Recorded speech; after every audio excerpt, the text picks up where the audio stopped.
in Seventh-day Adventist. I was a Christian back then. I was in all that. You guys don't know that on this channel, but such was some of me, right? So I was in that. So I'm not just talking from the outside, guys. I can relate to a lot of you guys if that was your past as well before you came out, and people still in these types of things. I was Seventh-day Adventist myself, and I got baptized in the name Jesus Christ. You don't ever hear me say that on this channel unless explaining about certain things like I'm about to explain now. So what I'm saying is not to condemn or slander, but when I was immersed in that, I came out of that and I came into his true ancient name, because we know the letter J is about a little over 500 years old, and we know Yahusha lived way before 500 years. We know that there was no J in the Hebrew lettering, which is Paleo Hebrew. That is the real ancient Hebrew that was written on the 10 Commandments given to Moses, written by Yah himself. Think about that.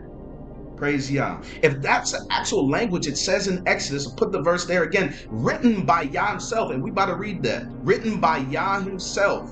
Shouldn't we call Yah by the name of the actual letters and wording of the real Hebrew, not Aramaic, the modern Hebrew, but the real Paleo Hebrew lettering and wording, written by Yah himself? This is where pride, all that has to come out of the way in order to hear this.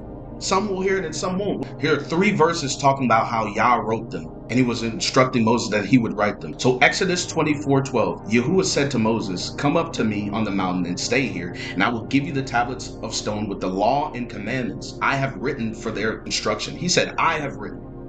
Yah wrote them, which proves my point. Now let's go to the next one. Exodus 34:1, Yahuah said to Moses, "Chisel out 2 stone tablets like the first ones, and I will write on them the words that were on the first tablets which you broke." Now remember, in the videos previously, I was talking about how the Hebrews back in Exodus, he broke them. Moses came down and broke them when he saw the Hebrews worshiping the gold calf, because they were scared that Moses wasn't going to come down. So they convinced Aaron to take their jewelry and make a gold calf, and they started worshiping. And Moses saw that when he came down and broke the first one. That's the context behind that verse where Yah says, "And I will write on them the words that were on the first tablets which you broke." Now the next verse, Exodus 34:4, so Moses chiseled out 2 stone tablets like the first ones and went up to Mount Sinai early in the morning as Yahuah had commanded him, and he carried the 2 stone tablets in his hands. Then Yahuah came down in the cloud and stood there with him and proclaimed his name. Proclaimed his name.